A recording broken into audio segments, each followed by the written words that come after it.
तो युवराज सिंह, आपका पहले पॉडकास्ट में आपका बहुत बहुत स्वागत है।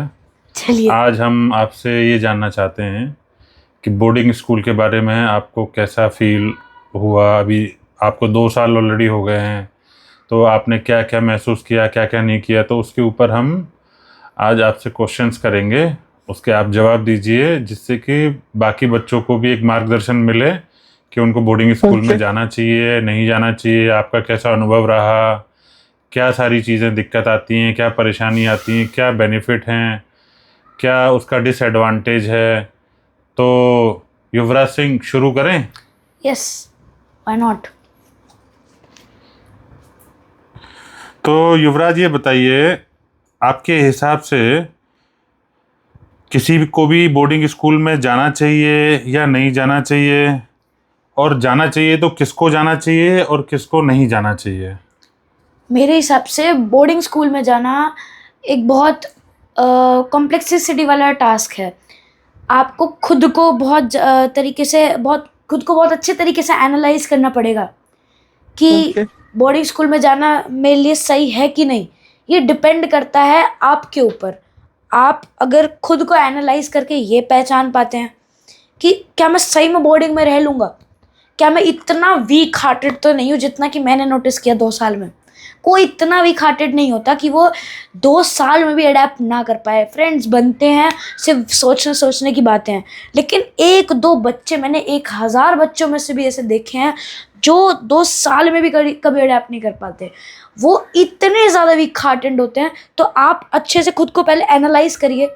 अगर आपको सही में लगता है दैट आई कैन मैनेज और आपका मन है, सो आप जा सकते हैं। वैसे अगर आपका मन ना भी है, अगर आप बहुत ज़्यादा ही स्ट्रेस में हैं कि भाई मेरे को नहीं जाना है, सो लीव इट। अगर आप थोड़ा सा भी आपको लगता है कि हाँ हो जाएगा, तो 2 महीने में you will for sure cope up. तो युवराज, ये बताइए कि बोर्डिंग स्कूल में आप गए, आपको 2 साल का अनुभव रहा, तो इसके क्या एडवांटेज और क्या डिसएडवांटेज आपको महसूस हुए कि जाने से क्या फ़ायदा है, क्या नुकसान है? मेरे को एडवांटेजेस जहाँ तक की फील हुए, एडवांटेजेस कुछ इस तरीके से हैं कि जब आप बोर्डिंग स्कूल में जाते हैं तो आपका मैच्योरिटी लेवल ना बढ़ता है। क्योंकि आप जब अपने अराउंड बच्चों को देखते हैं कि ये एक सबसे बेस्ट एग्जांपल है बोर्डिंग स्कूल का। अगर मैं डिस्क्राइब करूं, खरबूजे को देखकर खरबूजा रंग बदलता है। वहाँ पे आपका सबसे बड़ा वेपन है आपकी संगति। मतलब आप जब देखते हैं ना कि आपके अराउंड सब कुछ कैसे हो रहा है, बच्चे काम कर रहे हैं, सो आप बहुत अलग फील करते हो अगर आप नहीं कर रहे होते हो। आप वरना बिल्कुल, अगर जैसे आप चिल हो कि नहीं कोई बात नहीं, लेकिन तब भी जब आपका खुद का माइंड ना फिर सेटिस्फाइड नहीं फील करता कि अगर सब कर रहे हैं so you have to do. और ये एक बहुत बड़ी सच्चाई है, सिर्फ ऐसी बात नहीं है। संगति को देख के सच में बहुत बड़ा प्रभाव होता है। So that is the biggest example. अगर जहाँ तक कि मैं बिल्कुल कोर एडवांटेजेस की बात करूँ, एडवांटेजेस में ये आ जाएगा कि आप खुद से रहना जब सीखते हैं ना, कि मेरे को अकेले कैसे रहना है, अगर मेरे ऊपर कोई प्रॉब्लम आ जाए तो मैं उसको बिना किसी एडवाइस के कैसे डील करूं, वो जब आप सीखते हैं तो आपके अंदर मैच्योरिटी बढ़ती है, आपकी पर्सनालिटी डेवलपमेंट होती है। आप जानते हो कि अब मुझे किस सिचुएशन पे कैसे रिएक्ट करना है, किस चीज़ को कैसे टैकल करना है। और वो जो स्किल है ना, जो शायद एक बच्चे में बहुत नहीं डेवलप हो पाती, एक घर में जो बहुत बड़े आदमियों का, या मैं कहूँ बहुत ग्रेट आदमियों का घर होता है, वहाँ पे शायद बच्चे इस चीज़ को घर में रह के भी मास्टर कर लेते हैं। लेकिन मैं अगर कहूँ तो बोर्डिंग में ये चीज़ आप इजीली मास्टर कर सकते हो अपने आप से। और तो युवराज, एक चीज़ और बताइए कि एक बच्चा 10-11 साल का होता है जब वो बोर्डिंग में जाता है, तो कितना टफ टास्क है उसके लिए बाकी बच्चों के साथ कोप अप करना, सारी चीज़ें खुद से करनी है। घर से दूर जाते हैं बच्चे, घर पे सब मम्मी पापा करके देते हैं, वहाँ पे खुद से करना है, डिसिप्लिन रहना है, सुबह उठना है। कितना टफ टास्क है बोर्डिंग में रहना, मैं कहूँ according to me is not इतना बड़ा टास्क नहीं है। हाँ, यू कैन से थोड़ा सा चैलेंजिंग हो सकता है, लेकिन मैं ये कहूँ कि उस हद तक चैलेंजिंग नहीं है कि जैसे हम बोर्डिंग को सोचते हैं।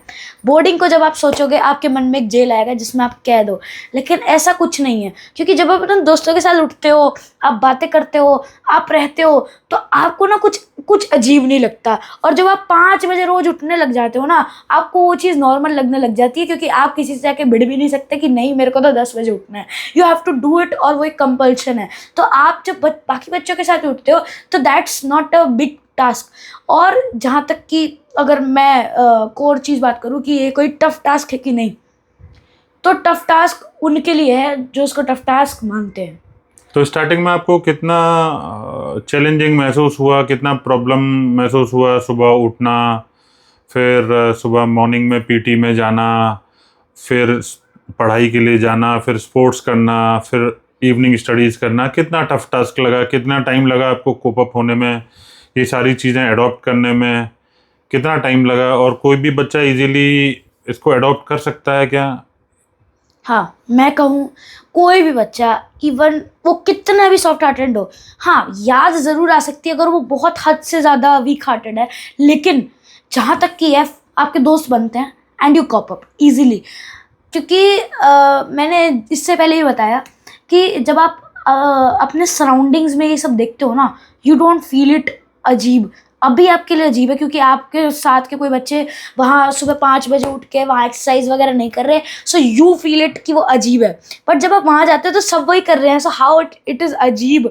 और मैं ये कहूँ कि चीज़ें करने में मज़ा इतना आता है कि आपको वो अजीब नहीं लगता। और जहाँ तक कि स्टार्टिंग में वहाँ रहना, कि वहाँ पे जब आप स्टार्टिंग में जाते हो तो क्या चैलेंज फेस करते हो, हाँ मैं अगर कहूँ मेरे साथ तो देखो रोने धोने की कोई प्रॉब्लम नहीं हुई ज़्यादा, लेकिन शायद पूरी क्लास मेरी जब मैं आया तो रो रही थी, लेकिन मैं रोया एक आध बार, लेकिन इतनी बड़ी प्रॉब्लम नहीं होती है। 1 महीने आप सफ़र करेंगे फॉर श्योर, हो सकता है कि आप सफ़र करें अगर आप बहुत मैच्योर हैं, आप इवनली मैच्योर है, so that can be happen that you will not suffer. But जहाँ तक कि है हो सकता है 1 महीने सफ़र। अगर मैं रियलिटी की बात करूँ, I am not appreciating, I am just telling about the reality that I felt and that you can feel. Okay, तो युवराज एक चीज़ बताइए कि बच्चा 5th क्लास में एडमिशन लेता है, 10-11 साल का होता है, तो उसके social behaviour, mental changes, personality development की अगर बात की जाए तो कितने टाइम में आपको लगता है कि बच्चों के अंदर एक इम्प्रूवमेंट देखने को मिलता है? या फिर ऐसे समझ लीजिए कि आपको भी 2 साल हो गए, तीसरा साल है, आपको क्या लगता है कितने टाइम में उसका पर्सनैलिटी डेवलपमेंट होता है, उसके बिहेवियरल चेंजेस आने लगते हैं, मेंटल स्टेटस उसका बदलने लगता है, मैच्योरिटी कितने टाइम में आने लगती है, कितना टाइम लगता है पर्सनैलिटी चेंज होने में? अप्रॉक्सीमेटली मैं कहूँ 5 महीने, क्योंकि जब आप बोर्डिंग स्कूल में जाएंगे 2 महीने बाद आपकी छुट्टियाँ पड़ जाएंगी। 2 महीने में आप बस इतना जानेंगे कि रूल रेगुलेशन क्या है, थोड़ा सा आप एक स्टेज जानेंगे कि अच्छा मेरे को यहाँ पे ऐसे अडेप्ट करना है, कोई तरीका नहीं है यहाँ से बाहर निकलने का, क्योंकि उस टाइम तक आप उसको एक जेल ही समझ रहे होंगे। उसके बाद जब आपके दोस्त बनेंगे ना, देखो ये एक हार्श रियलिटी है दैट जब आप अपने किसी बड़े से बात कर रहे होंगे तो वो आपको यही बोलेंगे कि जब आपके दोस्त बन जाएंगे you will feel quite good. तो ये एक हार्श रियलिटी है कि आप जाओगे, you might be feel bullied या जो भी हो, लेकिन धीरे धीरे आप उनके साथ अडॉप्ट करने लग जाओगे बच्चों के साथ। That's not a very big deal, ऐसी कोई ज़्यादा प्रॉब्लम नहीं है। और जहाँ तक कि मैं बात करूँ पर्सनालिटी डेवलपमेंट की और इमोशनल एंड बिहेवियरल चेंजेस की, बच्चा बहुत मैच्योर होने लग जाता है 5 महीने में। वो जानता है, वो अब रोना धोना कम हो जाता है और काफ़ी चीज़ों को सीख जाता है। यानी मैं बेसिकली अगर बात करूँ तो डायरेक्ट मैच्योरिटी डेवलपमेंट आप एग्जैक्टली देख सकते हो। तो मतलब 5 महीने में थोड़ा थोड़ा चेंजेस बच्चे में आना शुरू हो जाता है। बिल्कुल।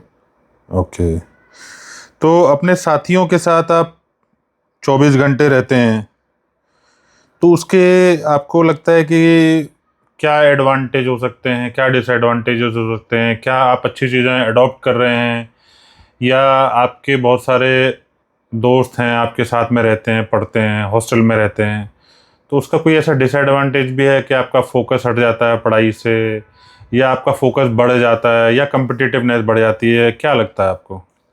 देखिए डिपेंड्स। अगर मैं बात करूँ सिर्फ दोस्तों की, तो जब आप अपने दोस्तों के साथ इतने टाइम रहते हो ना, तो पहली बात आप उन दोस्तों से काफ़ी अटैच्ड हो जाते हो। और दूसरी चीज़ है कि मोस्ट ऑफ द टाइम अगर ये भी डिपेंड करता है कि आपकी संगति कैसी है। संगति बहुत बड़ा उसमें रोल प्ले करती है कि अगर आप देख रहे हो ना, मतलब मैं अगर अपना एक्सपीरियंस शेयर करूं, बिना फोर्स लगाए, मैं बता रहा हूँ एग्जैक्ट क्लियर लाइंस, बिना फोर्स लगाए आप वहाँ टॉपर बन जाओगे। बोर्डिंग स्कूल में जाए, किसी को आपके पीछे डंडा नहीं करना, किसी को आपको मारपीट नहीं करनी, आपका अपने आप मन करेगा पढ़ाई करने का। दो चीज़ों की वजह से। पहली चीज़, आपके सराउंडिंग्स, आपका एटमोसफेयर। जब आप वहाँ पे जाओगे ना, तो आपको सब बच्चे पढ़ते हुए दिखेंगे और आपको जो कंपटीशन लेवल दिखेगा ना, आपको लगेगा मैं ऑड वन आउट क्यों हूँ। मतलब जैसे ये आपने अपनी लाइफ में भी नोटिस किया होगा कि जब आप अपने दोस्तों वगैरह के साथ रहते हो, फॉर एग्जांपल मैंने जैसे नोटिस किया कि मेरे दोस्त एनीमे ज़्यादा देखते थे, उसकी वजह से एनीमे वगैरह थोड़ा मेरे को भी उसमें टच आ गया एनीमे का मेरे भी, तो वो प्रभाव मेरे ऊपर भी पड़ गया। अब ऐसे ही जब आप इतने बड़े बड़े इंस्टीट्यूट्स पे जाते हो ना, आप देखते हो एवरीवन इज इन कंपटीशन, सब एक बहुत तगड़े लेवल पर है। सो आपका अपने आप मन करता है, you feel odd one out, that मैं क्यों नहीं पढ़ रहा। आपको ऐसा लगता है कि मार्क्स लाने में बच्चों को मजा आ रहा है। मतलब आप देखोगे कि जब मार्क्स आ रहे हैं, बच्चे से पूछेंगे तेरे कितने मार्क्स हैं, तेरे कितने मार्क्स हैं, मेरे ज़्यादा हैं, तो आप अलग फील करते हो। और जब आप जैसे बच्चों को इधर उधर मेस में जाते हुए देखोगे, ग्राउंड में जाते हुए देखोगे, वो बात कर रहे होंगे कि यार वो वाला क्वेश्चन जो था ना, वो ऐसे आउट ऑफ सिलेबस था, या उसमें परेशानी हुई, कोई बात नहीं डाउट ले लूंगा, टीचर्स के बारे में बात करते हुए, तो आप उस चीज़ में ना अपने आप इंगेज होगे, आपका माइंड अपने आप इंगेज होगा। So you don't need any लठ डंडा जो आपके पीछे पीछे रहेगा कि पढ़ो लिखो, क्योंकि घर पे आप 6-6 घंटे चाहे एक्स्ट्रा ट्यूशन पढ़ लो, लेकिन कोई फायदा नहीं होता उसका। Okay okay.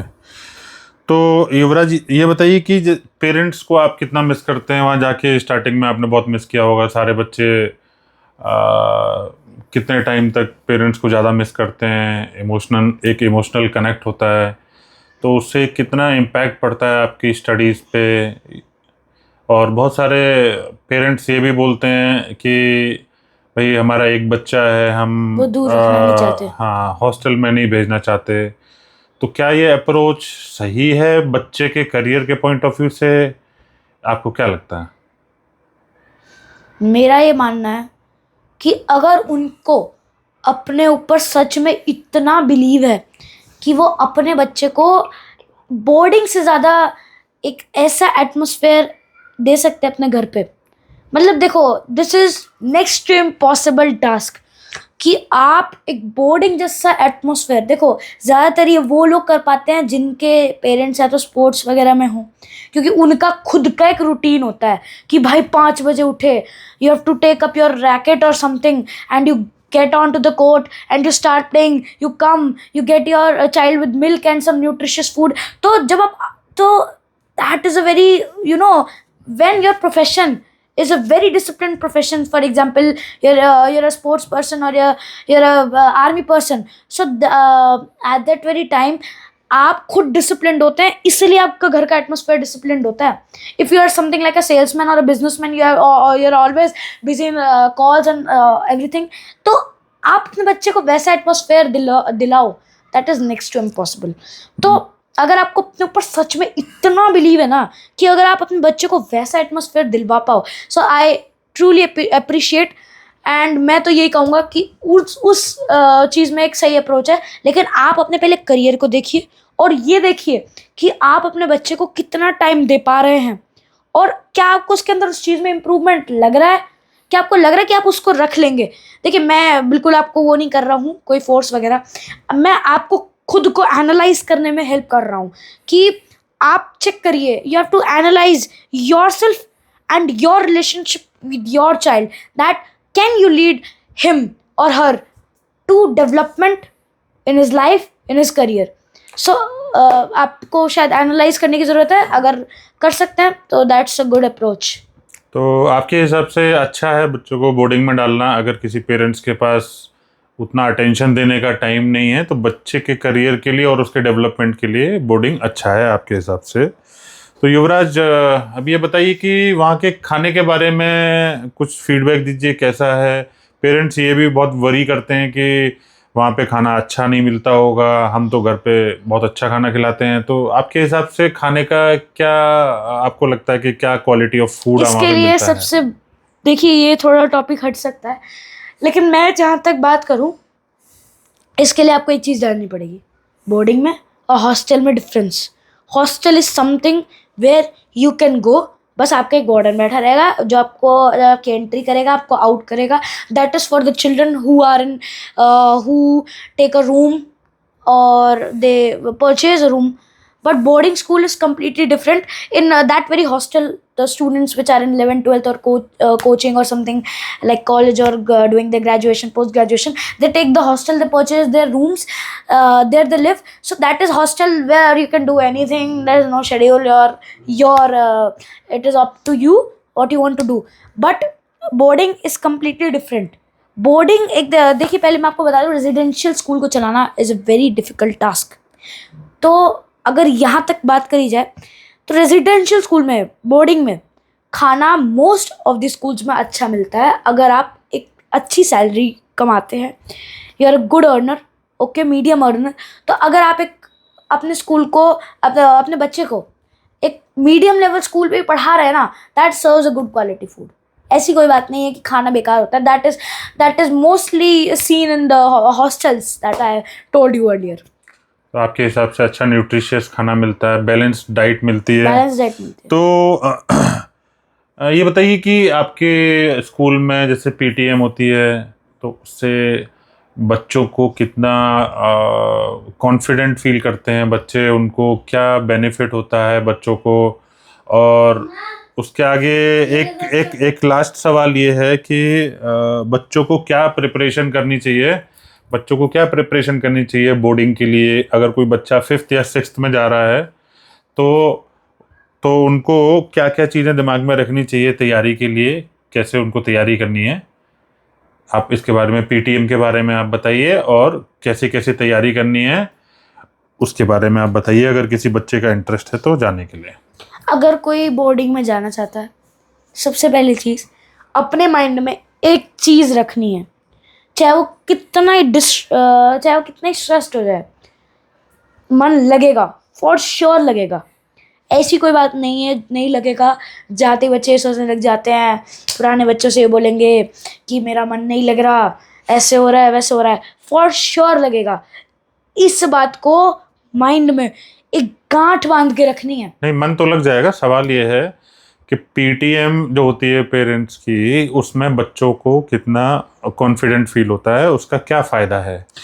पीटीएम मैं कहूँ, it is the very crucial event taking places in boarding schools.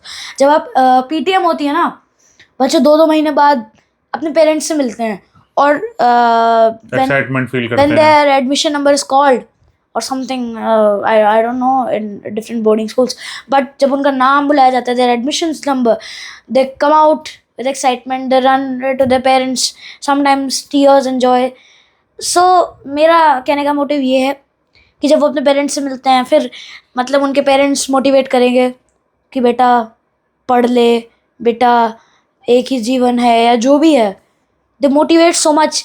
और जो एक्साइटमेंट बढ़ती है, जो आपके अंदर करेज बढ़ता है, जो आपके अंदर डिटर्मिनेशन बढ़ता है ना, कि हाँ अब पापा कह के गए हैं, तो ये जो डिटर्मिनेशन आपके अंदर आता है, that is, you can say, so good, it is so rigorous that I can't even describe it in words, that how good you feel, how brave you feel,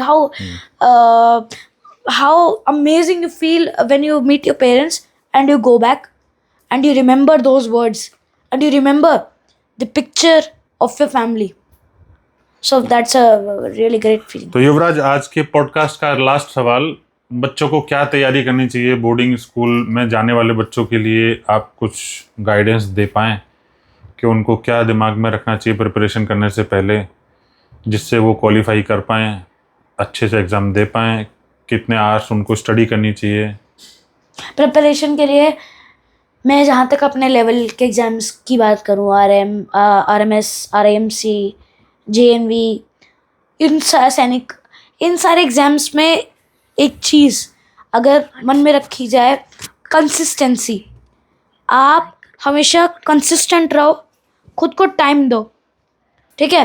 देखिए ऐसी कोई बात नहीं है कि you have to study 24 hours a day, that's not a big IIT JEE, it can happen, but to this level exam your quantity is not required, quality study is required. अगर आप दिन में 1.5 घंटे भी उस एग्जाम के लिए पढ़ रहे हैं, make sure you have consistency in 2 ways. पहली बात, 1.5 घंटे बहुत एफिशिएंट होने चाहिए। अगर आप 1.5 घंटे पढ़ रहे हो ना, आपके 1.5 घंटे ऐसे होने चाहिए कि 1.5 घंटे बिल्कुल उसमें नज़रें गड़ी हुई हैं, और जो आप पढ़ रहे हैं वो स्मार्ट वर्क है, दैट्स नॉट हार्ड वर्क कि आप रट रहे हैं। और कंसिस्टेंट रहो, यानी ऐसे नहीं कि एग्ज़ाम है 1 महीने पहले अब स्टार्ट कर दिया और 1-1 घंटे पढ़ रहे हैं कि भाई 1 घंटे पढ़ना था तो 1 घंटे पढ़ रहे हैं, लेकिन पूरा एफिशिएंट पढ़ाई है। नहीं, दैट्स नॉट द थिंग। 1 साल पहले स्टार्ट कर दो, कोई बात नहीं, चाहे दिन में 1 घंटा पढ़ो, 1 साल पहले स्टार्ट कर दो प्रिपरेशन, और उसको कंसिस्टेंट रहो, उस पर हर दिन करो। मतलब बीच में ब्रेक्स ना बराबर लो, जितना कम ब्रेक्स लोगे, जितना दिन अपने उस पढ़ाई को छोड़ोगे, उतनी आपके एग्जाम को आपको क्वालिफाई करने में प्रॉब्लम होगी। So you have to be consistent in your study.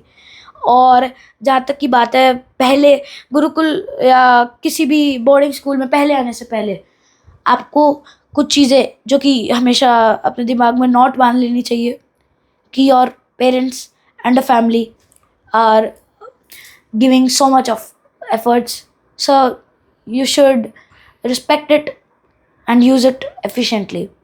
Thank you. Okay, तो युवराज, आपसे बात करके आज बहुत अच्छा लगा, बहुत सारी जानकारी मिली बच्चों के बारे में, हॉस्टल लाइफ के बारे में, क्या एडवांटेज है, डिसएडवांटेज है, पेरेंट्स से दूर रह के उसका फ़ायदा है, नुकसान है।